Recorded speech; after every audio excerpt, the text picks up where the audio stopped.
Good morning, ladies and gentlemen. Let me thank you for your concerning about my presentation. I really appreciate you spending your time on being here. For those who don't know me, my name is Phạm Mai Phương. I am a student of Faculty of Economics and International Business. Today, I'm going to show you some advantages and disadvantages that foreign company could meet when they invest in Vietnam. Vietnam has been successful in attracting foreign direct investment, sustaining FDI levels around 10 to 11 billion per year over the last 5 years. So the information I give you today will help you to have informed choices to invest in Vietnam. I've divided my presentation into two parts. First of all, I'm going to show you some disadvantages.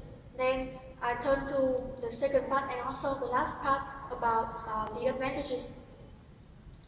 My talk should take about 10 minutes and there's no need to take note because I'll give you some handouts of my presentation. And don't worry, there will be a lot of time left over for questions at the end. So let's start off with the difficulties that foreign companies may have when they choose to invest in Vietnam. The first biggest obstacle is level of education of employees. Why it is a huge hindrance?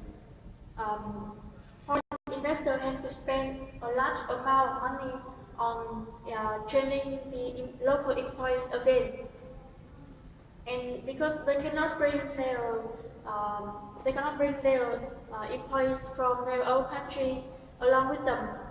But that is not the only barrier. Now move on to the second one.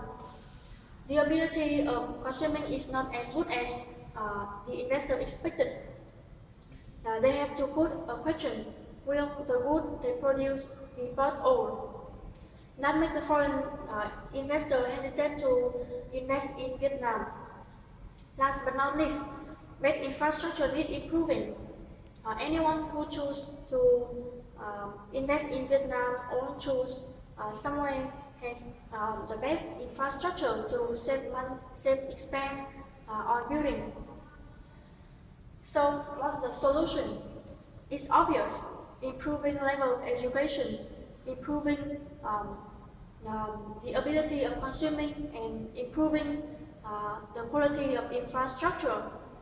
However, there many investors still choose Vietnam as a suitable destination to invest in. Why? Let's turn to the second part and I'll tell you. The answer is because of many opportunities in Vietnam.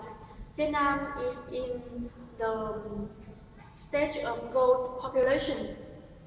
We have just welcomed our 90 million citizens in the late of last year. To elaborate on, please take a look at this. Population pyramid from 1950 to 2020. The number of people at the age of 20 to 45 has increased considerably. People in these ages are the best laborers. This leads to many opportunities. With a huge population and labor force, the price of laborers is very cheap. Vietnam is one of the countries that has the cheapest labor price. It's much cheaper than that of any Western countries. Huge population also leads to the next point, which is large market. Although the ability of consuming is weak, large market has compensated for this difficulty. And the next point that attracts all investors is various natural resources. It will be more convenient for them to carry ingredients from place to place and save money for caring. Finally, the chance that all investors really happy when hearing about is good policy. More open policy has appealed more and more investors spend money on Vietnam.